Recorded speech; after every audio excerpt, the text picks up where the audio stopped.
Richaro Mafela a piloté le dernier avion à quitter l'aéroport de Palu, en Indonésie, quelques instants avant la tragédie. La nuit semblait pourtant ordinaire. Le commandant de bord était aux commandes du vol 602-31. Les passagers étaient installés, le ciel était dégagé et tous les instruments indiquaient des conditions idéales pour un décollage sans encombre. Rien ne laissait présager le danger. Malgré le calme absolu, un événement inattendu se produisit.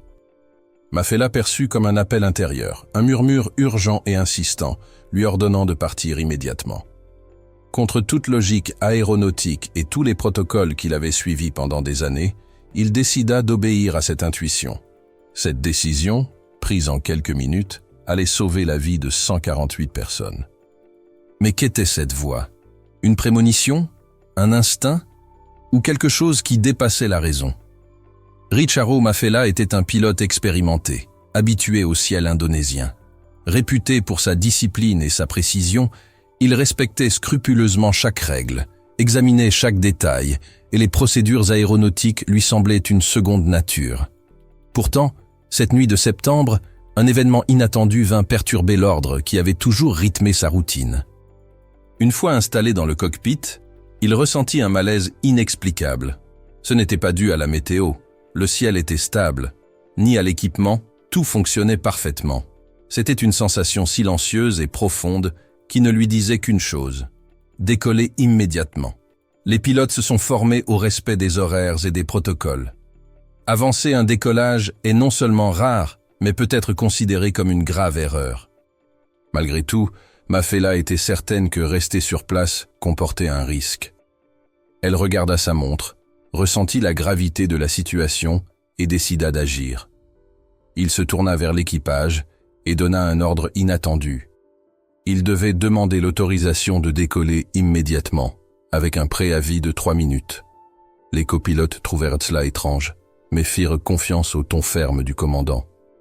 Dans la tour de contrôle, le jeune contrôleur Antonius Gunawan Agung remarqua quelque chose d'inhabituel dans la voix de Mafela. Il y avait de l'urgence, un ton inhabituel pour une demande de routine. Même en sachant que la situation était inhabituelle, il n'hésita pas. Batik 6-231, autorisé au décollage. Ces mots suffisaient à faire basculer le destin de dizaines de personnes sans que personne ne s'en aperçoive. Mafela poussa les gaz et l'avion s'élança sur la piste, toujours plus vite, jusqu'à décoller. Dans la cabine passager, 148 personnes se détendaient, inconscientes d'être déjà hors de danger. Certains lisaient, d'autres fermaient les yeux, d'autres encore contemplaient simplement la côte indonésienne par le hublot. Pendant ce temps, dans le cockpit, le cœur du commandant battait la chamade. Il éprouvait un mélange de peur et de soulagement, car même en vol, il savait qu'une force invisible avait guidé sa décision. Cet instinct mystérieux était toujours présent, mais désormais accompagné du soulagement d'avoir agi à temps. Des années plus tard, il décrira ce moment comme l'un des plus étranges de sa carrière. Il n'y avait aucune preuve concrète, aucun avertissement, aucun indicateur technique justifiant de déroger au protocole. Malgré tout, il a suivi son intuition, cette petite voix intérieure qui lui disait qu'il ne pouvait attendre. Ce choix est devenu la ligne invisible entre la vie et la mort. Pour les passagers, le décollage s'était déroulé sans encombre. Pour le commandant de bord, ce fut un rappel troublant que parfois l'instinct préfigure la raison. Mais ce qui allait se produire quelques minutes plus tard prouverait que sa décision n'avait rien à voir avec la superstition. Que s'est-il passé exactement au moment où le vol 600-231 a quitté Palu? Tandis que l'avion accélérait, les lumières de la piste se sont transformées en traînées floues et les moteurs ont rugi avec une force croissante. Le Boeing A320 a pris de l'altitude en douceur dans la nuit, et à cet instant précis, le commandant de bord a senti sa poitrine s'alléger, comme si un poids invisible venait de s'envoler. Pour la première fois de la journée, il a respiré librement, convaincu que le danger, quel qu'il fût, était resté au sol. Dans la cabine passager, tout semblait normal. Les ceintures bouclées, les encas ouverts, les enfants endormis au doux ronronnement des moteurs. Rien ne laissait présager qu'il venait d'échapper à une catastrophe. 3 minutes seulement après le décollage, La réalité au sol bascula brutalement. À 18h05, un violent séisme de magnitude 7,5 a frappé Palu.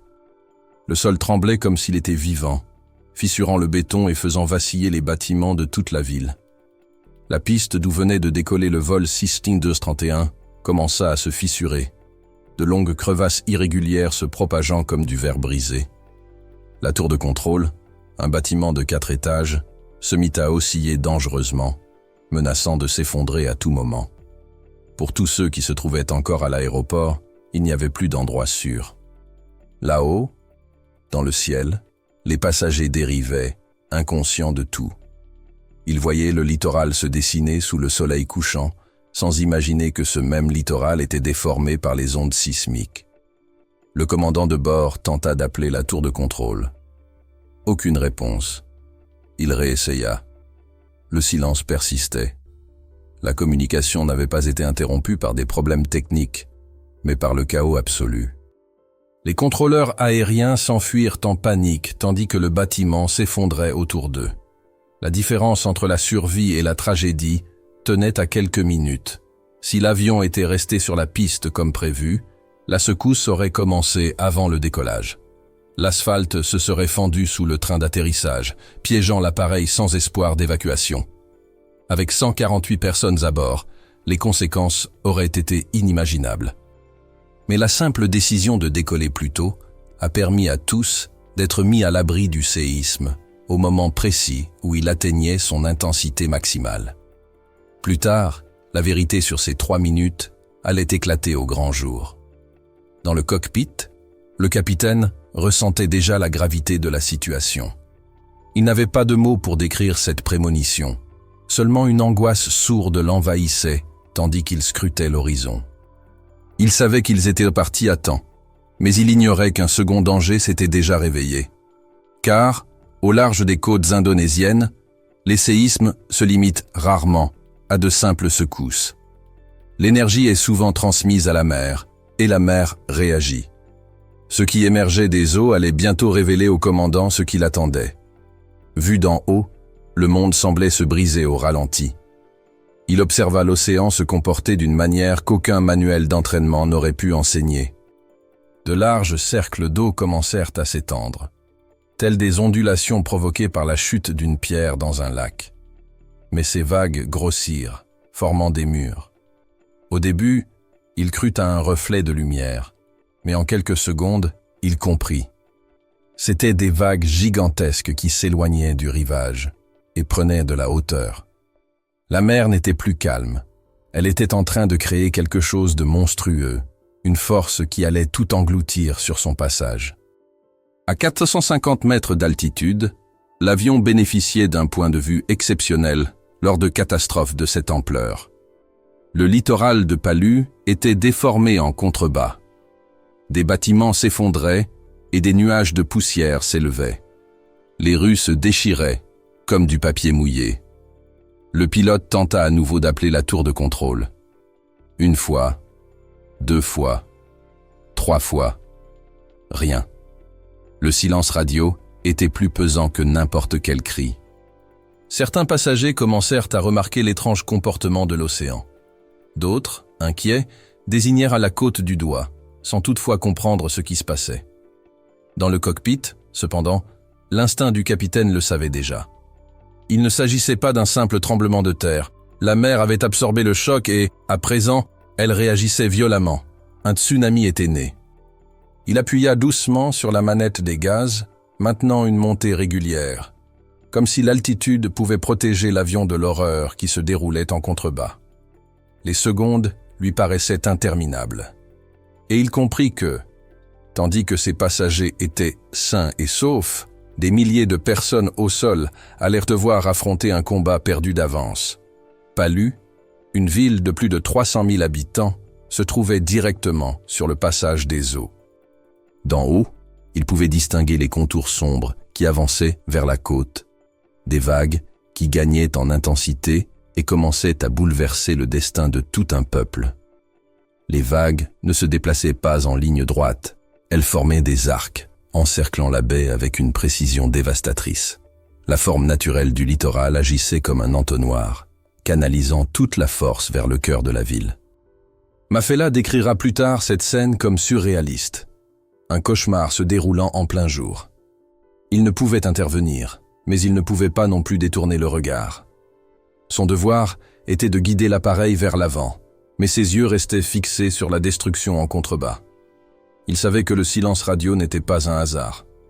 Quelque part dans cette tour instable, quelqu'un restait à son poste, assumant sa responsabilité tandis que le monde s'effondrait. La question n'était plus de savoir si Palu avait été touché, mais combien de temps on pouvait survivre dans cette ville en ruine. Et tandis que l'avion poursuivait sa route vers le nord, une autre histoire commençait déjà à s'écrire au sol. Une histoire de courage et de sacrifice au sein d'une tour sur le point de s'écrouler. Tandis que l'avion prenait de l'altitude, le chaos régnait dans les 4 étages de la tour de contrôle de l'aéroport de Palu. La force du séisme secouait la structure, comme si elle était tenue par un géant. Des panneaux de plafond volaient en éclats et tombaient comme une averse, les vitres volaient en éclats et le matériel roulait sur le sol.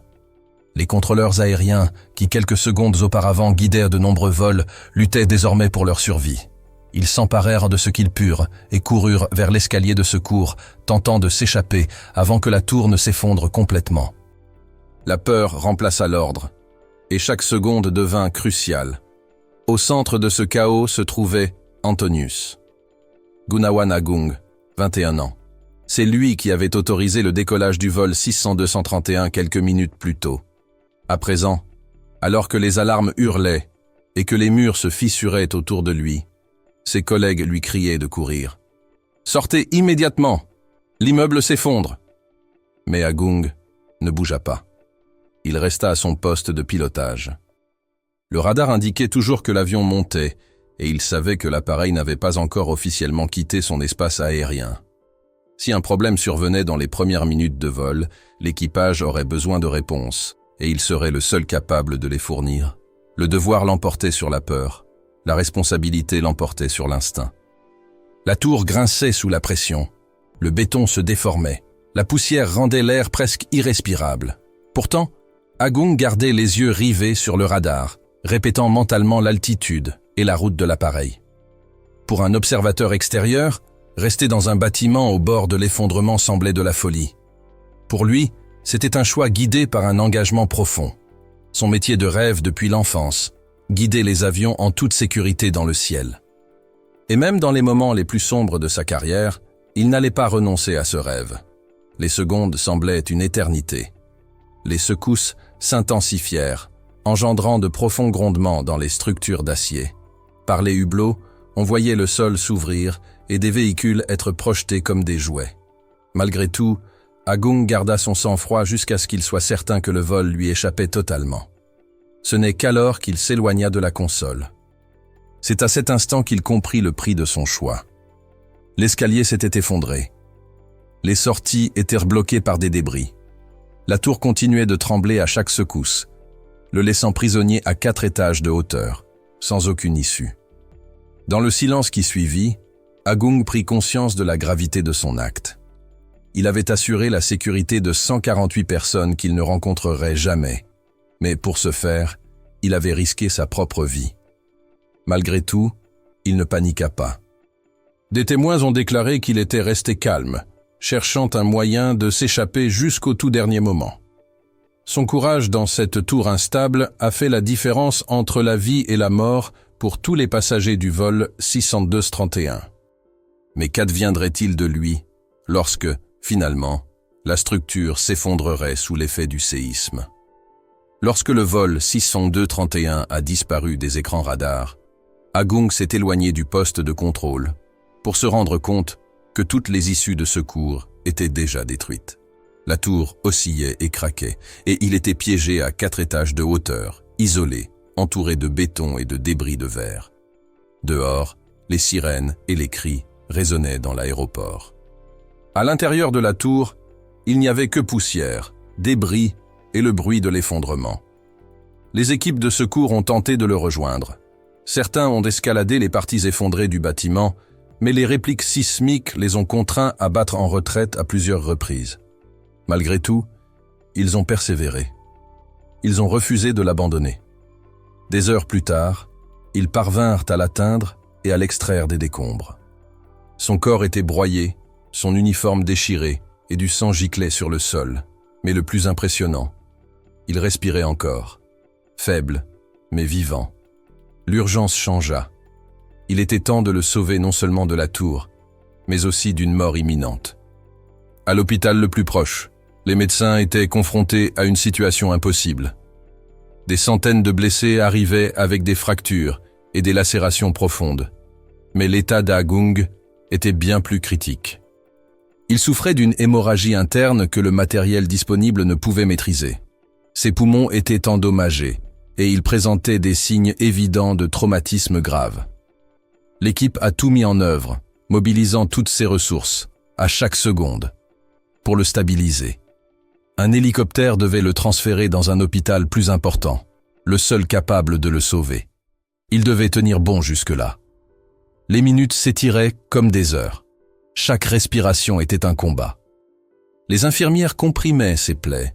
Les médecins surveillaient son pouls qui faiblissait de plus en plus. Mais à la tombée de la nuit sur Palu, l'espoir commença à s'amenuiser. L'hélicoptère n'arriva jamais. Les routes étaient détruites, les communications coupées, et le chaos du tsunami rendait toute aide extérieure pratiquement impossible.